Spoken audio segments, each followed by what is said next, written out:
Hello किसान साथियों, नमस्कार। तो आइए दोस्तों, आज आपको मैं कुंदरू की खेती के बारे में बताता हूं दोस्तों कि कुंदरू की खेती कैसे करना चाहिए और कुंदरू की खेती में हमें क्या सावधानियां बरतनी चाहिए और कुंदरू की जो जड़ हम लगाते हैं वो कितने अंदर तक लगाना चाहिए और कुंदरू में कौन से खाद देना चाहिए और कौन से दवा देना चाहिए। क्योंकि कुंदरू एक ऐसा सब्जी की एक ऐसी प्रजाति है जो सबसे कम लागत में पैदावार देने वाली ये कुंदरू की खेती होती है और जो लंबे समय तक फल देने का क्षमता रखता है। आप जितना उसको सजो कर रखेंगे, जितना उसका देखभाल करेंगे, उतनी अच्छा पैदावार आपको दे सकता है दोस्तों। और दुनिया की सबसे कम लागत की ये सब्जी की खेती है जो कुंदरू की खेती कही जाती है। और सबसे कम दवा, सबसे कम खाद दोस्तों देना पड़ता है। सिर्फ अगर पानी का ध्यान, सही समय से आप पानी और हल्के कीटनाशक का उपयोग, फफूंदीनाशक का आप उपयोग करते हैं तो लंबे समय तक इसकी तोड़ाई आप कर सकते हैं। तो आइए दोस्तों, मैं बताता हूँ इसका पूरा शेड्यूल कि कैसे लगाते हैं, इसको कैसे भरते हैं और इसका जड़ कैसे लगाना चाहिए दोस्तों। और किसी किसान भाइयों को जड़ भी चाहिए तो मैं वो अवेलेबल करा सकता हूँ। और इस समय तो सीज़न आउट हो गया, तो सीज़न में इसका मिलेगा दोस्तों। तो वीडियो में आप बने रहे दोस्तों, वीडियो को लाइक कर ले, चैनल को सब्सक्राइब कर ले। मैं आपको ये जो खेत देख रहे हैं ये पूरा कुंदरू की खेती है, ये 5 बीघे की खेती है। इसमें प्याज लगाया गया था, प्याज को उखाड़ लिया गया है। अब जो है कि नीचे का जो देख रहे हैं कि एकदम साफ, एक भी घास आपको नहीं मिलेगा। तो ये हमारे द्वारा, हमारे परिवार के द्वारा किया गया कार्य है जो कि बहुत मेहनत के द्वारा किया जाता है और काफ़ी साफ़ सफाई से इसको रखा जाता है क्योंकि पैदावार इसमें अधिक लेना है इस बार। और जब ये निकलने दोस्तों निकलने लगता है तो ये मान के चलिए कि 4 कुंटल, 5 बीघे में 4 साढ़े 4 कुंटल पैदावार ये देता है दोस्तों। 4.5 कुंटल के आसपास ये पैदावार भी देता है दोस्तों। तो सबसे पहले आप किसान साथियों, मैं आपको ये बताने वाला हूँ कि यदि आप कुंदरू की खेती करते हैं तो किन चीज़ का आपको सावधानी बरतना है, किन चीज़ों का सावधानी बरतना है और किन चीज़ों का विशेष ध्यान रखना है। तो सबसे पहले दोस्तों, आप कुंदरू की अगर खेती करते हैं तो एक जो जड़ का हम उपयोग करते हैं तो उसका मोटा जड़ होना चाहिए। ये जैसे कि ये आप देख रहे हैं कि हमने जड़ का उपयोग किया है, ये बहुत ही मोटा है, ये नया जड़ है, ये फर्स्ट टाइम का जड़ है दोस्तों। अब इससे एक जड़ इधर निकला है दोस्तों, एक जड़ इधर से निकला है, तो 2 ही जड़ हैं इसमें। और ऐसे हर जगह जड़ लगाए हैं दोस्तों। जब आप इसको जड़ लगाते हैं दोस्तों तो किन चीज़ का ध्यान रखना, जब आप जड़ लगाते हैं तो जड़ लगाने से पहले 1 फीट का गड्ढा, 12 इंच का एक गड्ढा खोदेंगे आप।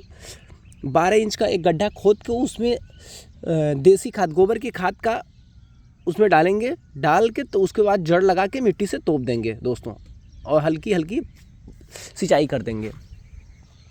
तो उससे क्या होता है दोस्तों, उससे आपका जो जड़ होता है वो काफ़ी अच्छा खासा करता है और ये लंबे समय तक हरा भरा रहता है। वो मजबूत पोजीशन में होता है, शुरू से ही मजबूत पोजीशन में होता है। दूसरा चीज़ कि दोस्तों, इसमें कम घास फूस रहता है तो पैदावार अधिक देता है। जो भी आप खाद पानी देंगे, जो खेती की ताकत होती है वो सीधा कुंदरू के फल में लगेगा। और कुंदरू का फल एक ऐसा है दोस्तों कि काफ़ी वेटेड होता है, काफ़ी वज़न होता है और फल फूल भी काफ़ी तेज़ी से अब ले रहा है दोस्तों, वज़न भी होता है। और सबसे बड़ी बात यह है कि कम दवा देना पड़ता है, कम पानी देना पड़ता है और ज़्यादा देखभाल नहीं करना पड़ता। अगर आप टेंट नुमा बना के मचान विधि से आप कुंदरू की अगर खेती करते हैं तो दोस्तों पैदावार आपको अधिक देगा, पैदावार आपको अधिक देगा। हार्वेस्टिंग करने में बहुत ही आसानी होता है, उसका रिसाइकलिंग ही करना बहुत ही आसानी होता है। आसानी से आप नीचे अभी दोस्तों जो आप देख रहे हैं कि जो ये कुंदरू की हाइट इस समय पहुंची है वो करीबन 5.5 फीट के आसपास पहुंच गई और फैलाव ले लिया है। क्योंकि जो मैं हाइट बनाया वो 5.5 फीट के आसपास का है, मचान की हाइट है 5.5 फीट। और जो पौधे से पौधे की जो दूरी की बात करेंगे दोस्तों, तो पौधे से पौधे की दूरी 5 फीट की है क्योंकि ये बहुत ज़्यादा गांसा करता है। आप देख सकते हैं ये 5 फीट की दूरी है और लाइन से लाइन की जो दूरी है 5 फीट और पौधे से पौधे की जो दूरी है वो भी 5 फीट है दोस्तों। क्यों? क्योंकि ये फैलाव काफ़ी ज़्यादा करता है। अभी आप देख रहे हैं पहला जड़ है, इसकी वजह से आपको कम लग रहा है। अभी ये मान के चलिए कि 1 महीने बाद ये काफ़ी पूरी तरीके से पूरा मचान जो देख रहे हैं ये पूरा भर लेगा दोस्तों, पूरा भर लेगा। और दोस्तों मचान की जो किसानों के लिए बताना चाहता हूँ कि मचान की जो हाइट होती है वो करीबन 5 फीट तक होना चाहिए, 5 फीट के ऊपर नहीं होना चाहिए, एबव नहीं होना चाहिए क्योंकि हार्वेस्टिंग करने में थोड़ा सा समस्याएं होती हैं दोस्तों। उसके बाद आपको क्या करना है दोस्तों कि आप जब खाद पानी का उपयोग करते हैं तो कोशिश करें जो गर्मी का सीज़न है उस टाइम में आप कोई भी दवा स्प्रे करते हैं तो आपको शाम के टाइम में करना है, 5 बजे के बाद दवा का स्प्रे करना है। और भराई भी करते हैं तो शाम को 5 बजे के आसपास ही करें।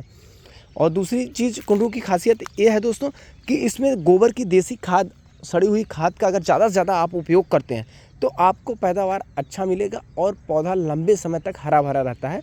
मैं अपने सारे वीडियो में मैं किसानों को यही बताया हूँ दोस्तों कि आप अगर गोबर की खाद, देसी गोबर की खाद अगर उपयोग करते हैं तो आपको पैदावार अधिक मिलेगा और लंबे समय तक पैदावार देगा दोस्तों। और आपको जो दूसरी फसल इसमें जो लगाएंगे उसको भी काफ़ी अच्छा असर रहेगा, मिट्टी काफ़ी मुलायम होगी, घास कम होगा दोस्तों। तो मेरे खेत में आप देख रहे हैं कि किसी प्रकार का घास भी नहीं है, एक घास आप नहीं देख पाएंगे दोस्तों। तो ये है कि आप अगर टेक्निकल खेती की है, जैसे इसमें प्याज था, प्याज के बाद हमने ये लगाया, तो इस प्रकार से अगर करते हैं तो कहीं ना कहीं आपको जो है कि अच्छा देखने को मिलेगा, पैदावार भी अच्छा रहेगा। तो हमारी तरफ घास पहले से ही कंट्रोल में है, तो इसकी वजह से कंट्रोल है तो कम घास दिखता है इधर, क्योंकि हमारे खेत जितना भी वीडियो डालेंगे तो घास कम से कम दिखा होगा दोस्तों। तो आज की वीडियो में बस इतना ही दोस्तों। प्लीज़ लाइक एंड सब्सक्राइब जरूर करें।